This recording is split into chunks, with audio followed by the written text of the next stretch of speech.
Alright folks, I'm back and I found out the little mystery here. We actually have to knock away one of the snowmen. I don't know why, that doesn't seem to make a lot of sense, but we knock away the snowman and we get to the damn boss here.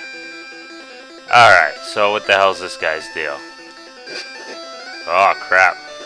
Okay, so he's a lot like the boss before. Hopefully the zoo... Oh, shoot! Oh, yeah, well maybe I should switch back to having a cure magic. Because apparently he's going to rock me. Alright, I think I got the pattern down by now. Well, I don't know if it's down, but... Holy crap, is he ever going to get out of ball form? Take that. And it didn't work. Alright, yeah. Alright. So is this the... Man, it's kind of annoying. Alright, so is this the legendary guardian? I don't know. Well, it's the guardian of the legendary sword. I gotta get a little bit up more to... I need to do this a little bit better or I'm gonna get murdered here. I'm really bad at this pattern. Ugh. Alright, well, we're probably doing pretty horrible here. But I think I might just get it down. There we go. We gotta hit him on his head, even though at this, when he's in his ball form, he didn't really have a head. But that's okay, we can make it work. Ah! Stupid. There we go. And I can just wait till I'm charged up, really. Alright, I'll start to get it down. This is going to be really boring, but it's also going to be very safe. And I think that's important because of how much magic I've used already in an unsuccessful attempt to do anything against this dude. No. Alright. Yeah, I gotta keep getting hits on this guy. Can't win the battle just by avoiding damage. Ha ha! Gotta take the offensive. Alright. Very good. Alright. Not too bad of a boss anyway. I can see how a youngster would have some issues. It's not like me as an oldster did not have the issues. I certainly did, but I think we got it all under wraps now. We're just going to go ahead and clean this guy's clock here. And that'll be the end of him. Oh, yeah, well, try hitting those. Yeah, he pretty much has the same pattern each time. I thought maybe, you know, he'd start his ball form from a different point in the room, which would change his trajectory. But it appears that he's using that same trajectory every time, same angle. And in that case, well, it makes it easy. Defeated if flight. Alright, what do we get? Rusty sword. Rusty sword? Is this the Excalibur? Well, whatever it is. Oh, you bet I'll take it with me. So I better go back to Seba and find out what the hell. Wow, the axe seems very effective against these guys. Not effective at destroying these dastardly floating rocks. Oh, well, we got a ship right here. A shop, how about that? I might as well use it. Let's buy some keys, which you can't buy here. Anything that I could sell? Like opal? Yeah. Bag of opal.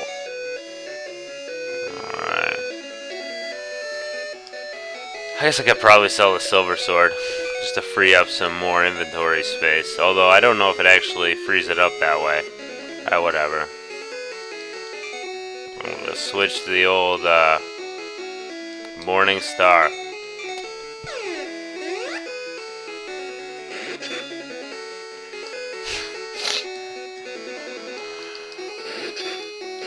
You know, and I know I've said it before, but I really like how they changed the theme, you know?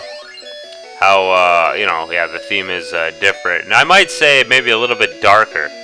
Maybe darker, maybe it's better to say it's more, even more serious sounding. Like it sounded more ominous.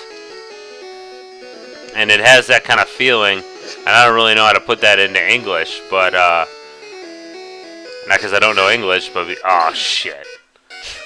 I know how to put shit in English. That's exactly what I'm saying to that. But no, what I mean to say is that I don't think this song would have worked at the beginning of the game.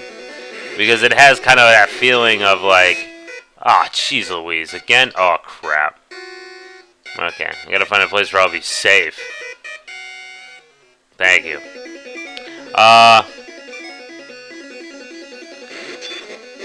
But what I'm trying to say is that, I don't know, the song to me gives the feeling of like you've been through a lot. Like, this is like, you continue the journey after all of these difficulties, you know? Like, I think this series, this Saikon, I don't speak Japanese, okay? But whatever series this is from,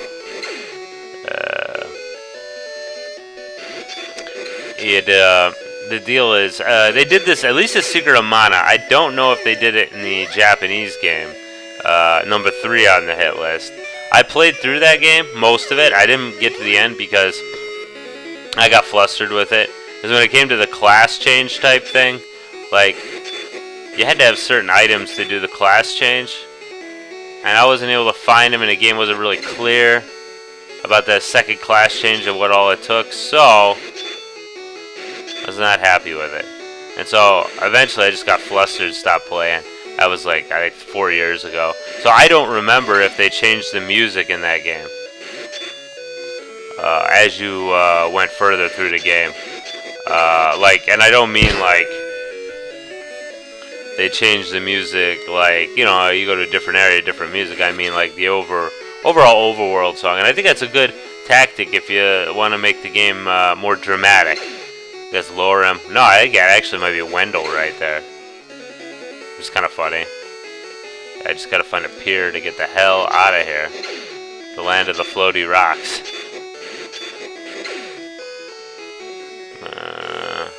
Anyway. As I was saying though. Yeah, a game like Secret of Mana, the one for Super Nintendo there. Well, actually, that's the only game named Secret of Mana. Anyways, Secret of Mana, they did a real cool job with that. As in, like, you know, you had different music when you were on Flamey. After the Sunken Continent was risen, and then after the Mana Fortress was brought back. And I thought that was pretty cool. And it really kind of heightened the drama. It also, they changed how the sky was. It changed colors. So the final was like a blood red type color to show that, you know, hey, stuff's pretty serious right now. Which I thought was real neat that they did that. And then if you talk about a game like, I'd say,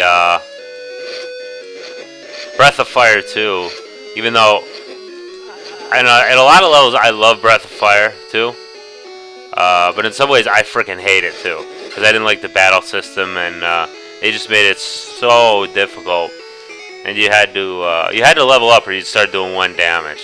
It wasn't like, you know, in a Final Fantasy game, generally your damage and your hit points, everything kind of goes up during the game. There's kind of inflation. Oh, good. There's a kind of inflation that goes on during the game. Whereas with Breath of Fire, you do get more health and all that kind of stuff, but the damage kind of moderates all that.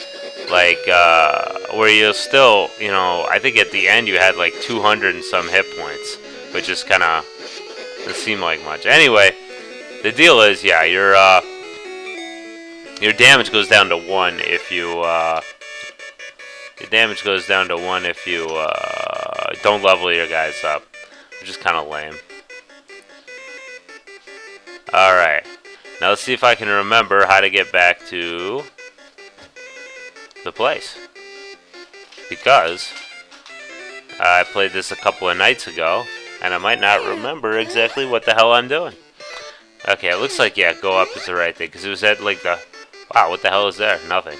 It's probably some horrible secret there that I should try to get on. Alright, low rim. Low rim, where are you? Snowfield? Okay, very good.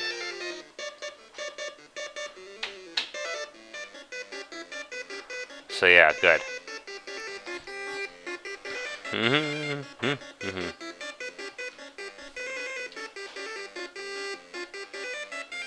Yeah, I got the Chocobo music here. I don't remember exactly. Let's get off. I don't remember exactly if I think this game came out before Final Fantasy II, and I don't know any of the Japanese Final Fantasies that were Japan only. I never played the Final Fantasy II, like, 2 in Japan, only the 2 in America. I still call it that because that's, I guess it would be more correct to call it 4. But the version I played the most was number 2, you know. It was called 2. Whatever it may be called now. But yeah, I never played 2 or 3. Alright, let's see. Siba, can you help us at all? I got a rusty sword. The only way left is to reveal the Dime Tower. Dime Tower? In a desert of crystal? How? That sword will help you. Use it in the Cave of Ruins. You'll see it. This rusty sword has such a great power? The Sword of Legend shows its real power only when it approves of your using it. If you're a real Knight of Gemma, it will help you. But I don't know if it... Don't worry. Now go. The Cave of Ruins is in the desert near Ish. Ask Dr. Bow Wow, he knows it well. Oh, gosh darn.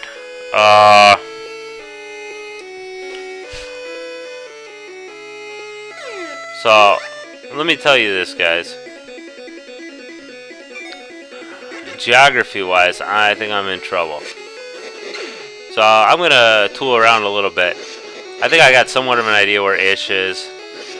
But if nothing else, I'll just cut it off and then we'll go there in the next video, you know? Although it has been 10 minutes, but... No. 10 minutes, I think, is the minimum acceptable length for a video if it's not the ending. I usually like to make it about 20, which I don't know if that's a good idea. Maybe that's too long. And then some of them I'll go for 30 if I'm really rocking it, or if I forget. Luckily, I'm using Cam Studio, so right next to me it indicates, you know, where we're at. You know, I can see what the time is at. Well, in seconds, but. Pretty good. I could convert 60s, you know, I could divide by 60. I think, anyway. I'm not very good at math, but I could do that. Alright, so let's take a look at our map here. Let's see, what do we got here? That map really not helpful. I think Ish is, not that far. I gotta go down a ways. Okay, this looks like the Crystal Desert for sure. I don't know how the hell we're supposed to get there. I guess I better talk to Dr. Bow Wow. Kind of funny name for a doctor. You know what I mean? No, well, I can't get off there. There's float rocks. You know, I'll just go ahead and cut it off for now, guys. And when we come back, we'll go see Dr. Bow Wow, and we'll go to the Crystal Desert. Alright, thanks a lot. Bye-bye.